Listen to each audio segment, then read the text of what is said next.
The story begins in the calm, sunlit setting of Grant Hayes's garage, a space arranged with military precision, when suddenly 3 men arrive dressed in flimsy uniforms pretending to be law enforcement officers.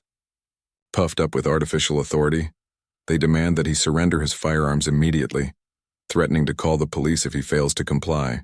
Hayes, a veteran of war zones who has faced real threats and buried brothers overseas, sizes them up almost instantly. His training and experience allow him to recognize the fraud lurking behind the paper-thin fabric, the toy-like radios, and the exaggerated mannerisms. As he studies them, the memory clicks into place. The so-called officer in front of him, Troy Bennett, is not law enforcement at all but a mattress salesman from a cheesy commercial. Hayes confronts him directly, and the imposter's bravado begins to crack like cheap plaster. What started as intimidation suddenly devolves into farce, though the stakes remain deadly serious because the men's focus is clear, his gun safe, and the heritage it represents. The confrontation quickly escalates when Diane Carter, an HOA leader with an extremist vision of removing all firearms from the neighborhood, steps boldly into the scene. She attempts to validate the imposter's presence, publicly accuses Hayes of being a danger, and even places a false 911 call to manufacture a crisis. With rehearsed drama, she presents a doctored video clip supposedly showing Hayes threatening the community with his firearms.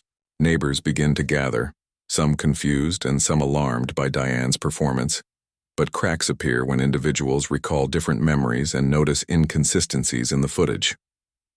Hayes, meanwhile, calmly points out the fake uniforms, the coordinated safety-first signs with identical handwriting, and the cheap props meant to mimic authority. Slowly, suspicion shifts away from him and toward the masquerade taking place in his driveway. The tension peaks when real law enforcement finally arrives. Officer Morrison, immediately recognizable as a professional with military bearing, steps onto the scene. Hayes and Morrison connect instantly through their shared background, and within minutes the imposter's flimsy facade of authority collapses under basic questions of departmental registration, supervisor information, and legitimate credentials. Troy and his team stutter, sweat, and fail every test of authenticity. Diane, however, persists with her accusations, waving the manipulated footage and insisting Hayes is dangerous. Morrison's professional analysis dismisses her claims and exposes the impersonators as frauds, placing the situation firmly within the realm of criminal investigation.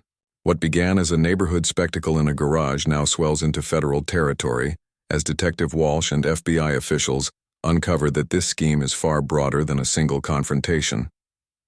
Digital records, financial logs, and coordinated communications reveal a chilling operation. Troy's company has been targeting veterans across 6 states. The method is systematic and deliberate, profiling individuals with military backgrounds and valuable firearms collections, then unleashing counterfeit security enforcement crises to intimidate them into giving up rights or complying with fraudulent contracts. Diane's collusion, meanwhile, is unmasked as carefully premeditated, with months of searches and preparations aimed specifically at Hayes, even before he moved into the neighborhood. For Diane, what masqueraded as neighborhood safety was in reality ideological extremism fused with financial opportunism. Together, Troy and Diane form part of a larger conspiracy to undermine constitutional liberties for profit and control. The discovery hits Hayes personally. What started as irritation at imposters in costume reveals itself to be an orchestrated national scheme targeting veterans like him. In the courtroom that follows, justice finally assumes center stage. Troy is sentenced to 25 years in federal prison, convicted of conspiracy to deprive civil rights under the color of law, impersonation, and organized fraud. Diane, whose cooperation with investigators exposes the breadth of Troy's syndicate, receives a reduced but still weighty sentence, 8 to 10 years in prison, alongside permanent removal from HOA duties and a lifelong prohibition against any position of neighborhood authority. But their downfall leaves behind more than a sense of punishment. It sparks systemic change. Federal precedent is set through Hayes versus Carter, a civil rights case that expands national understanding of private authority abuse and its risks toward veterans. The Veterans Protection Act is passed, mandating oversight of HOAs, rapid response systems against veteran harassment, and regular civic education to prevent repeat abuses. What began as imposters with cereal box badges evolves into true judicial and legislative power. For Hayes personally, the resolution is restorative. Using compensation seized from Troy's fraudulent company, he establishes the Hayes Liberty Learning Center, dedicated to teaching communities, veterans, law students, and civic leaders about the defense of freedoms in everyday life. Neighbors who were once divided now gather annually to learn about the Bill of Rights and how to differentiate authentic authority from counterfeit intimidation. Children who were once terrified by Diane's theatrics recite with pride the First Amendment outside Hayes's garage. That garage, formerly a stage for imposters, becomes a living museum of constitutional vigilance. Hayes reflects that what started as a fight for his family, firearms, became part of a national movement to ensure that no veteran returns from defending freedom abroad only to face counterfeit oppression in their own neighborhood. The narrative closes not on the image of handcuffs slapping around Troy's wrists or Diane's tears in the courtroom, but on the sight of a plaque outside Hayes's home declaring it the Liberty Learning Center, ironically proving in stone that sometimes the defense of the Constitution does not happen on battlefields overseas, but in a simple garage in a quiet American neighborhood. At the heart of this remarkable story lies a cast of characters who represent clashing forces of authenticity, deception, community trust, and ideological extremism, and through their roles the truth of the confrontation unfolds into something much larger than one man's garage.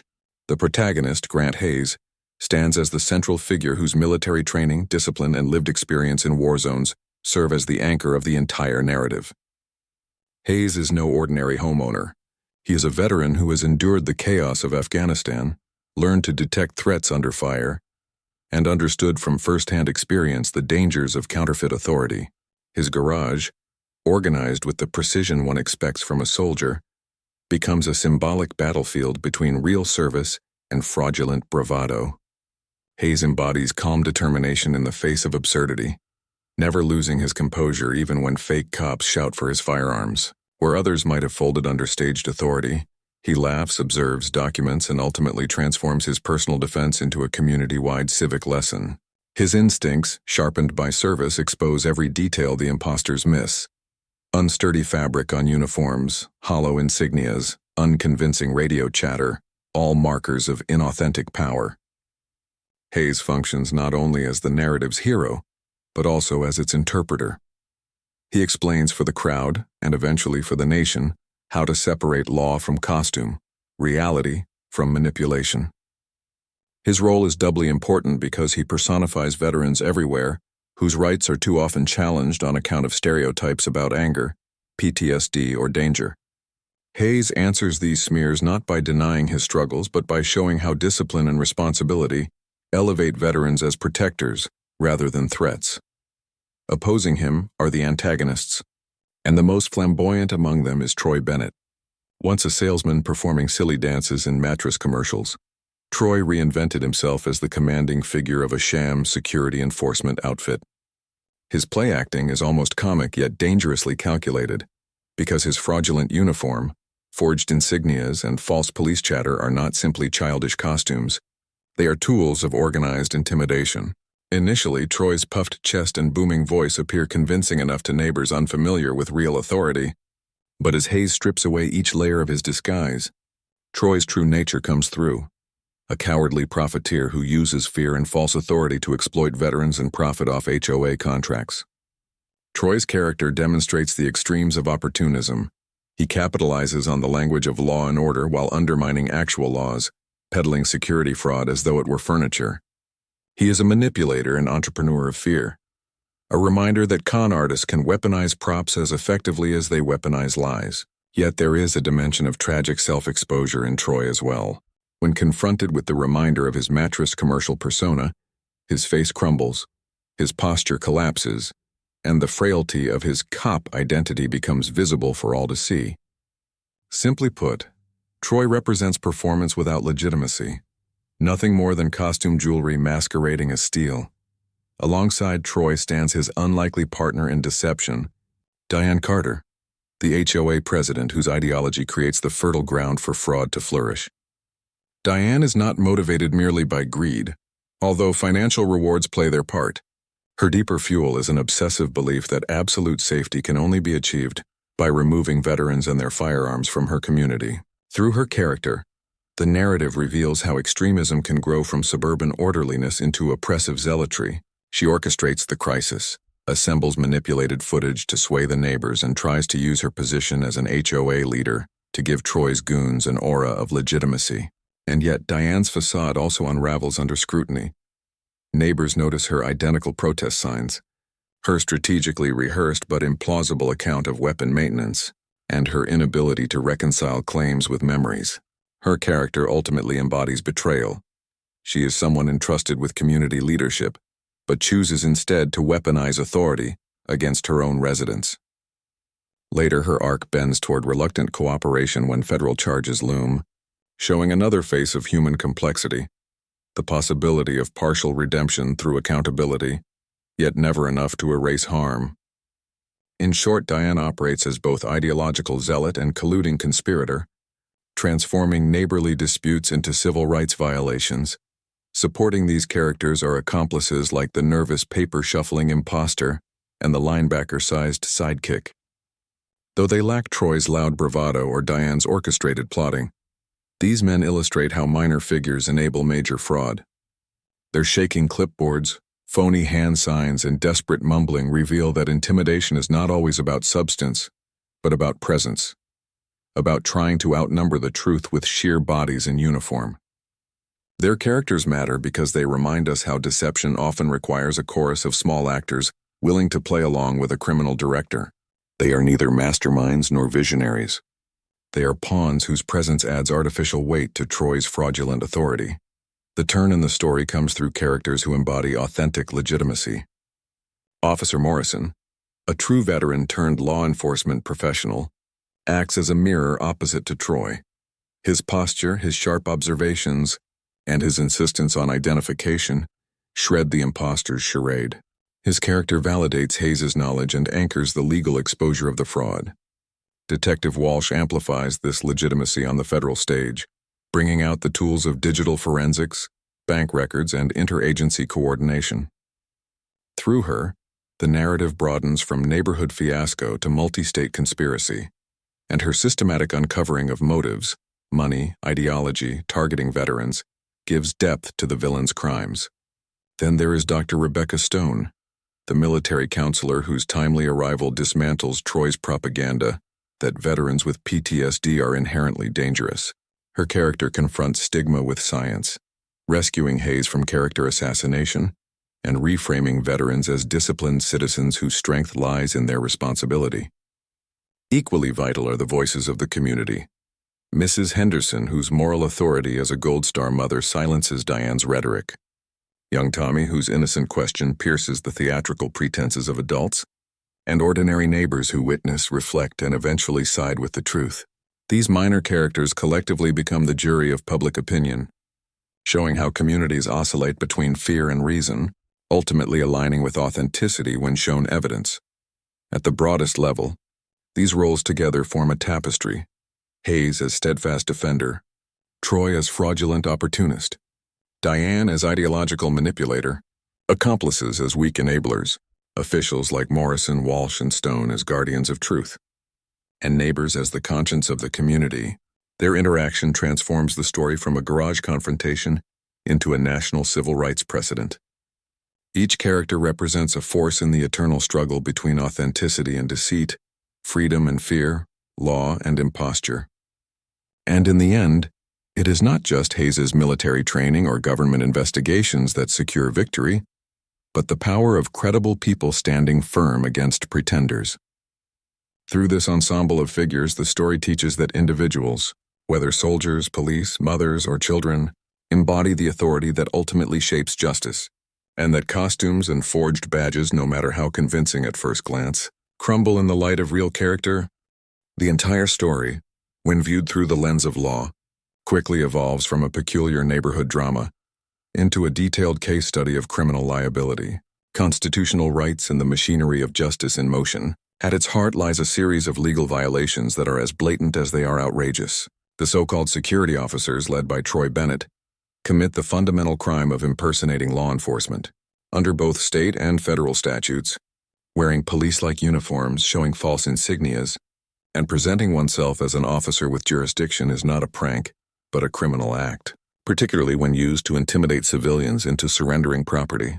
To elevate the seriousness further, Diane Carter, leveraging her position as an HOA leader, files a false report to 911, accusing Hayes of threats he never made. This act, in itself a prosecutable offense, becomes even more severe when it is understood as part of a broader conspiracy between Diane and Troy. The law treats such conspiracies with immense gravity under the doctrine of color of law, where individuals masquerade as authority figures to deprive citizens of their rights. In this situation, the rights under attack are constitutional, foremost the right to bear arms, the right to due process, and the fundamental right to live free from harassment by fake authority. The moment Officer Morrison arrives, the legal framing shifts away from comedy toward fully recognized violations. Forged insignias, fabricated paperwork, doctored videos, and false assertions of jurisdiction. The scene moves from a dispute over guns to an evidentiary showcase of crimes: federal impersonation, conspiracy, fraudulent documentation, and the attempted deprivation of civil rights. The weight of such accusations requires evidence, and evidence abounds. Hayes' own recording of the confrontation provides primary documentation, capturing the imposter's uniforms, hollow radio chatter, and false claims. The neighbors' cameras add eyewitness video, strengthening the chain of proof.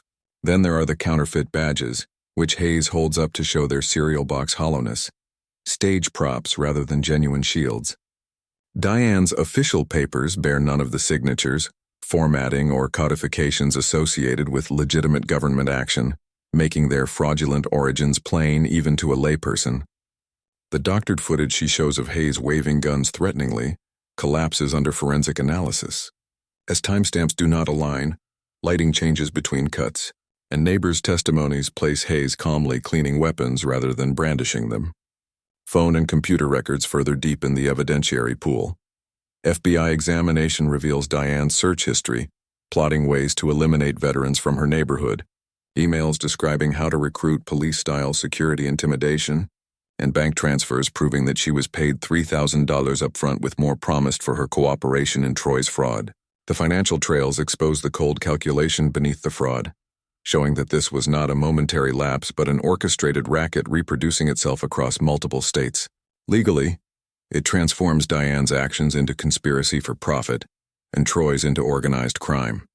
The sheer plurality of so many forms of evidence, digital, physical, testimonial, renders the defense arguments weak if not impossible. When the case moves into the courtroom, the scope of the legal battle expands dramatically. Troy is charged with impersonating police, conspiracy to deprive rights under color of law, producing and using forged documents, and operating an unlicensed security business. Because federal investigators tie his imposter business to 47 other veterans across 6 states, the charges elevate into interstate organized fraud. Sentencing reflects this severity. 25 years in federal prison, complete asset seizure, and permanent banning from any security or authority role. Diane, conversely, faces charges of conspiracy, filing a false police report, civil rights violations under her HOA authority, and aiding impersonation of officers. Her cooperation with federal agents allows her to plea down to an 8 to 10-year sentence. Restitution payments, permanent ban from HOA leadership, and community education requirements for her supervised release. The legal system here demonstrates balance, recognizing that while Diane's cooperation exposes broader criminal networks, accountability must remain intact. Her ideological zealotry, masked as safety, is reclassified as criminal overreach. The most long-lasting aspect of this legal battle is the precedent it sets. Hayes v. Carter becomes cited as a landmark civil rights case, codifying into law that private authority actors, including HOAs, cannot use manufactured emergencies or hired impersonators to strip veterans or citizens of constitutional rights. This precedent clarifies boundaries that had long been murky between neighborhood governance and federal guarantees, ensuring that fear and theatrics cannot override liberties. From this case, legislators push through the Veterans Protection Act, federal legislation that institutes monitoring systems for HOAs, rapid response protocols for veteran harassment, and serious criminal consequences for impersonation of law enforcement, with the intent to deprive rights. The ruling and the act send ripples through legal, policy, and civic institutions. Neighborhood disputes may continue over lawns and pets. But the facade of private police or manipulated safety rhetoric can never again allow a community to override constitutional guarantees with fraudulent authority. In Legacy, the law not only punishes perpetrators but also builds protection for the future. Federal investigators dismantle Troy's multi-state syndicate, seize his $2 million fraudulent business profits, and distribute restitution to targeted veterans. Diane's conviction also inspires oversight requirements for HOA elections and functions. Most importantly, what began in a garage becomes legal doctrine studied in law schools and cited in judicial arguments. Impersonation plus ideological extremism equals conspiracy against rights. The broader legal structure builds enforcement mechanisms, including federal monitoring databases, cross-state tracking of HOA abuses, and interagency cooperation protocols. Hayes, the veteran who spotted the fraud instantly, becomes a living witness to these reforms, preserving them through the Liberty Learning Center. His testimony is cited not only in courts but also in hearings before Congress shaping oversight law. The legal angle of the story demonstrates the American justice system's capacity to transform one bizarre neighborhood fraud into a robust, structured doctrine that protects the liberties of thousands nationwide. In the end, the garage confrontation becomes an enduring legal parable. Rights stripped by costume are still rights violated under law, and fraud, no matter how theatrical, becomes the foundation for real and lasting justice. At its core, this story is not only about a garage confrontation or even about three imposters pretending to be police officers. It is about deeper themes that span authenticity, freedom, community trust, justice, and legacy, all of which are woven into a narrative that transforms a small incident into a national precedent. The first theme that overshadows everything is authenticity versus impersonation. On one side stands Grant Hayes, a veteran whose life is built on authentic service, discipline, and sacrifice, which he demonstrates even in his garage where tools and weapons are arranged with military precision. Every aspect of his bearing, his steady composure, his attention to detail, his calm authority, is a form of authenticity earned through real struggle. In stark contrast stand the imposters, led by Troy Bennett, whose counterfeit uniforms, hollow insignias, and poorly rehearsed radio chatter are nothing more than theatrical costumes. Their attempt to project power collapses as soon as Hayes points out flaws visible to any trained eye. The stitching of their clothes, the shine of their fake badges, their awkward swagger. This juxtaposition represents more than a visual clash. It illustrates the broader idea that real authority cannot be faked, that substance will always expose the emptiness of pretense. Authentic service carries weight, while counterfeit symbols crumble under scrutiny. The story plays this theme again and again, showing Hayes as truth and Troy as performance, until the audience too recognizes that real strength comes not from costumes but from character. The second theme follows immediately: freedom versus fear. Diane Carter, the HOA president, embodies the ideology that safety can only be achieved through the total elimination of firearms, and she is willing to weaponize fear to achieve this aim. She orchestrates false 911 calls, doctored videos, and even a neighborhood stage production complete with identical protest signs, all in an effort to paint Hayes as a menace. Her playbook thrives on fear. Fear of weapons, fear of veterans, fear of manufactured danger. Hayes, by contrast, embodies the idea that freedom is the real safeguard of safety.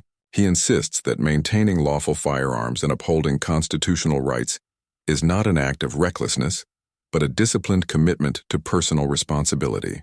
His voice, calm even when accused, emphasizes that true community security does not come from eliminating freedoms, but from respecting them while standing vigilant against abuse.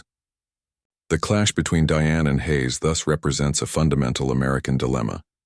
Do communities protect themselves by ceding liberty to fear-driven authority, or do they strengthen themselves by protecting liberty despite risks? In this story, freedom emerges as protector, fear as manipulator. Closely aligned with this is the theme of community trust versus manipulation. Diane, Troy, and their accomplices create an elaborate theater meant to manipulate neighbors into mistrusting Hayes. They claim to be officers, produce forged documents, and circulate edited footage, all designed to fracture the bonds of trust in the neighborhood. For a moment, uncertainty spreads. Neighbors look at one another, unsure whom to believe. Yet as contradictions accumulate, signs in the same handwriting, fabricated videos, forged paperwork, the manipulation becomes obvious. Meanwhile, Hayes builds trust not through spectacle but through transparency. He records the entire encounter, explains inconsistencies openly to the crowd, and even kneels down to reassure a child frightened by the situation. By anchoring himself in honesty and composure, Hayes shows that communities grow stronger not under manipulation, but under trust built on clarity and truth. This transformation in his neighbors, from suspicion to solidarity, shows how manipulation collapses when ordinary people pay attention and ask questions, while trust strengthens when authenticity is consistently proven. Justice and redemption form another important theme that extends beyond the confrontation itself. Justice is clear in the handling of Troy Bennett. His 25-year federal sentence reflects the gravity of his crimes, his impersonation schemes across states, and his manipulation of fear for profit. His downfall symbolizes that counterfeit power, once unmasked, is not just embarrassing but punishable by the full weight of the law. Diane's arc, however, introduces the nuance of redemption. Though she participated directly in the conspiracy, filed false reports, and manufactured a crisis, her eventual cooperation with federal investigators helps expose a nationwide scheme targeting veterans. This results in her reduced sentence, but also her later involvement in civic education programs from behind prison walls. Her story reveals the complexity of justice. Accountability must remain, but even those who betrayed community trust can contribute to future protection if they honestly admit wrongdoing and cooperate with lawful authority.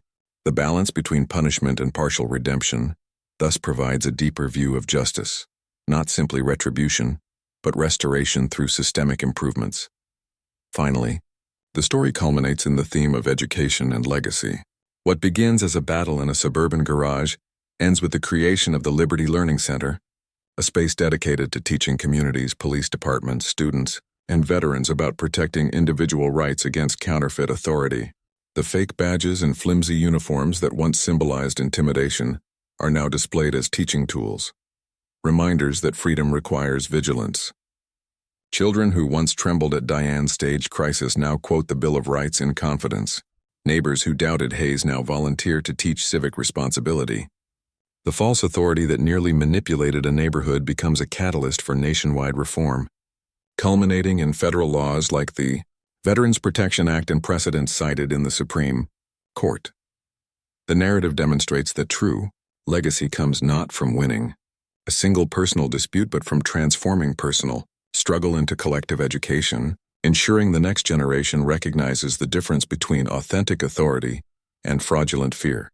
In this sense, the garage confrontation evolves into a classroom for democracy itself, proving that education is the most enduring legacy of justice.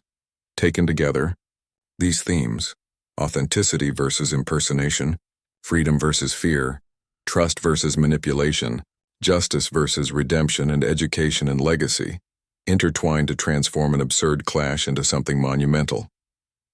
The story ceases to be about one veteran standing in front of a gun safe, and instead becomes a parable about law, liberty, and community, reminding us that freedom is defended not only by soldiers abroad but by vigilant citizens at home, who can tell the difference between costumes and character.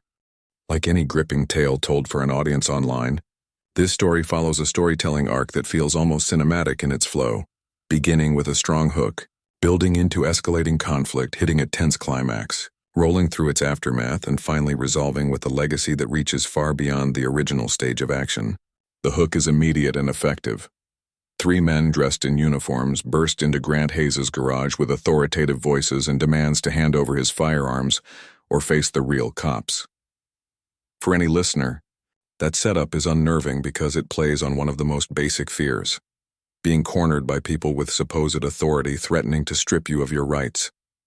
Yet instantly the narrative swerves into irony and humor as Hayes recognizes the hollowness of their pretense.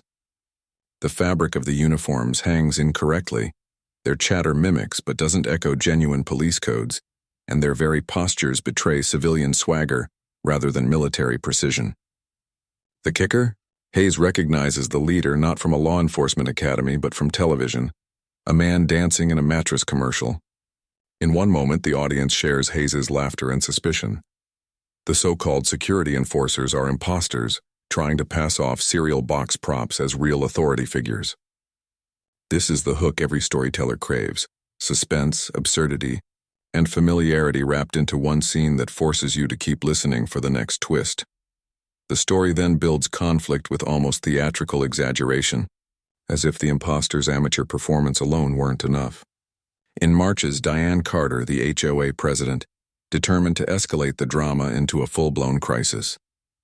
She waves falsified documents, calls 911 with false claims of Hayes brandishing weapons, and even stages a neighborhood rally with identical protest signs clearly scrawled in the same handwriting. Neighbors gather, confusion spreads, and the tension deepens because here now is not just three imposters, but an entire neighborhood being manipulated by spectacle. Diane presents doctored video footage of Hayes, edited sloppily but enough to make him look dangerous to the untrained eye, and her words drip with deliberately manufactured fear. Conflict flares out in every direction. Hayes facing imposters, Hayes confronting Diane's false narrative, neighbors caught between suspicion and trust, and even children frightened that their once safe street is under siege. The audience of this tale, watching it as though it were a YouTube channel story experiment, can practically imagine the clicks of record buttons as phones flash. Tensions rise and fake cops try their hardest to look official. From here, the story surges with conflict, fear clashing with truth, costumed authority squaring off with authentic experience. The climax arrives with theatrical precision when the real police finally appear. Sirens wail, everyone freezes, and the audience leans forward in expectation. Who will be validated? Officer Morrison's arrival is the critical turning point. His bearing and his authority slice through the confusion in seconds. He demands identification, questions the imposters, and recognizes Hayes instantly as a fellow veteran. In one moment, truth overwhelms performance and fear collapses under authenticity. The imposters attempt their final lines of fraudulent bravado, but their silence in response to Morrison's basic questions about supervisors, departments, and legal authority exposes them completely. It is the perfect climax in storytelling terms. The imposters are revealed in front of a crowd. Diane's fake reports unravel under real law, and Hayes's calm authority is vindicated before neighbors who can now distinguish between performance and legitimacy. The audience of such a retelling would feel the gratifying release of tension. Justice has entered the scene, imposters are shrinking in fear, and the protagonist's composure has carried through to the most critical moment. But every story worth watching has an aftermath that reveals lasting consequences. Here the tale spreads far beyond the driveway and garage. When FBI investigators enter the scene, the audience understands this is not just a local quarrel, but a national conspiracy. Forensics reveal that Diane's actions were premeditated to an almost chilling degree, plotting Hayes's harassment before he even moved into the neighborhood. Financial documents show $3,000 handed over up front and larger schemes brewing beyond. Troy Bennett, once merely a laughingstock mattress salesman, is revealed as the mastermind of a multi-state fraud targeting veterans across 6 states. Suddenly, the story takes on a true crime dimension, its scale expanding from a neighborhood battle to a national threat. Federal agents trace millions of dollars, dozens of targeted veterans, and an organized racket that thrived on counterfeit authority. The imposters are not just clownish criminals. They are part of a syndicate exposed by Hayes's vigilance. For the audience, the aftermath is both shocking and satisfying. What started as an absurd garage intrusion uncovers corruption, conspiracy, and organized exploitation on a massive scale. The resolution, however, elevates the story from mere drama into an inspiring parable with wide-reaching legacy. Court trials bring justice. Troy sentenced to 25 years with complete asset seizure. Diane punished but also turned into a cooperating witness that helps dismantle the syndicate. And yet the resolution does not end with punishment alone. It blossoms into systemic reform. Hayes's case inspires the Veterans Protection Act, ensuring that HOAs and private authorities cannot overstep or manufacture crises to infringe on rights. Meanwhile, Hayes himself builds the Liberty Learning Center, turning his once contested garage into a classroom for the Constitution. Children who once cried in confusion now confidently recite amendments. Neighbors who once held doctored protest signs now display banners quoting the Bill of Rights. Even in Diane's redemption, with prison education programs and admitted remorse, the story breathes a sense of transformation. For an online storytelling channel, this resolution is gold. It gives the audience lessons of vigilance, community, redemption, justice, and, above all, the enduring weight of authentic authority over counterfeit power. Viewed through the storytelling structure, the tale satisfies at every step. Hook that makes you lean in, conflict that sparks outrage and disbelief, climax that restores faith in justice, aftermath that broadens the scope to national dimensions, and resolution that builds a lasting legacy. The narrative flow itself becomes as much a character as the people involved, and it carries the story into the realm of those rare true accounts that feel almost fictional, yet resonate because they reveal something essential about freedom, authority, and human resilience.